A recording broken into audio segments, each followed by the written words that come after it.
पहलगांव में पर्यटकों पर हमला हुआ था, आतंकी हमला हुआ था। ये पता लगाने में ही कठिनाई होती है कभी कभी कि ये समाजवादी पार्टी के नेता बयान दे रहे हैं या कोई पाकिस्तान का प्रवक्ता बयान दे रहा है। पूरा देश पार्टी लाइन से ऊपर उठ करके एक साथ घटना की निंदा कर रहा है और समाजवादी पार्टी के लोग इस प्रकार का दुर्भाग्यपूर्ण बयान देते हैं। प्रधानमंत्री मोदी जी के नेतृत्व में आतंकवाद का नेस्तनाबूद करने के संकल्प के साथ आगे बढ़ना चाहिए। ये लोग जो परिवारवादी हैं, जिनकी सोच केवल अपने परिवार तक सीमित है, जाति का नारा देते हैं, लेकिन जब सत्ता में आते हैं तो तुष्टीकरण की नीतियों की पराकाष्ठा को पूरी करते हुए केवल अपने परिवार के विकास की बात करते हैं, अपने परिवार तक सीमित रह जाते हैं। आपने देखा होगा जब 22 अप्रैल को पहलगांव में पर्यटकों पर हमला हुआ था, आतंकी हमला हुआ था, समाजवादी पार्टी के नेताओं के बयान किस किस प्रकार के बयान आते हैं। ये पता लगाने में ही कठिनाई होती है कभी कभी कि ये समाजवादी पार्टी के नेता बयान दे रहे हैं या कोई पाकिस्तान का प्रवक्ता बयान दे रहा है। ये पता लगाने में ही कठिनाई हो जा रही है। आपने कल समाजवादी पार्टी के एक पदाधिकारी का मुंबई में दिया गया बयान देखा होगा। इससे पहले कानपुर का एक नौजवान अपने परिवार के साथ गया था पहलगांव, स्वर्गीय शुभम द्विवेदी की निर्मम हत्या कर दी गई। जब पत्रकारों ने समाजवादी पार्टी के अध्यक्ष से पूछा कि आप समाजवादी पार्टी आप वहां क्यों नहीं गए, तो उन्होंने कहा कि हमारी पार्टी का थोड़े था।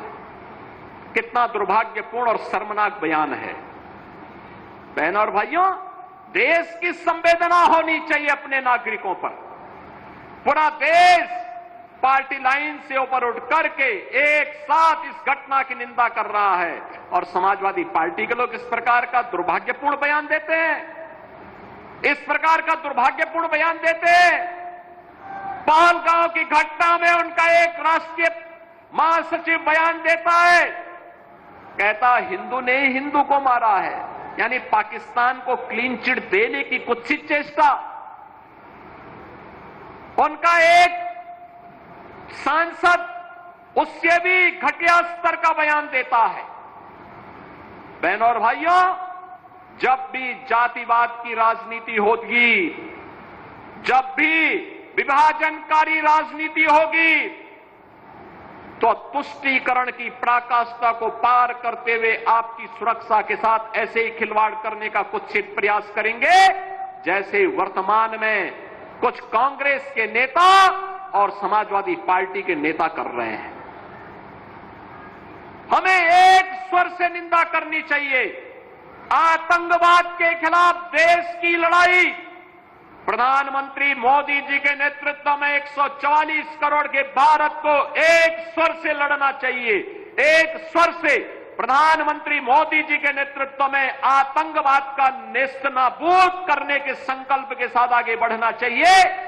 ये संकल्प के साथ अगर हम आगे बढ़ेंगे तो जैसे 10 वर्ष में आपने देश से आतंकवाद को, नक्सलवाद को, उग्रवाद को समाप्त होते हुए देखा होगा, ऐसे ही जो थोड़े तत्व अब सिर उठाने का प्रयास कर रहे हैं, इनके भी जहन्नुम में जाने के दिन बहुत शीघ्र सामने दिखाई देंगे।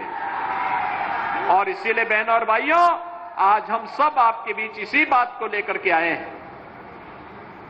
आखिर देश के बारे में कुछ तो दायित्व होने चाहिए, एक तो सीमा होनी चाहिए। सार्वजनिक जीवन में एक लक्ष्मण रेखा तो होनी चाहिए। जब राजनीतिक पूर्वाग्रहों से ऊपर उठ करके हम देश के बारे में सोचें, समाज के बारे में सोचें, जनता जनार्दन के बारे में सोचें, लेकिन उस संकुचित सोच के साथ कार्य करने वाले लोगों से उम्मीद नहीं की जा सकती। उनसे ये उम्मीद नहीं की जा सकती। उनके समय में विकास नहीं हुआ।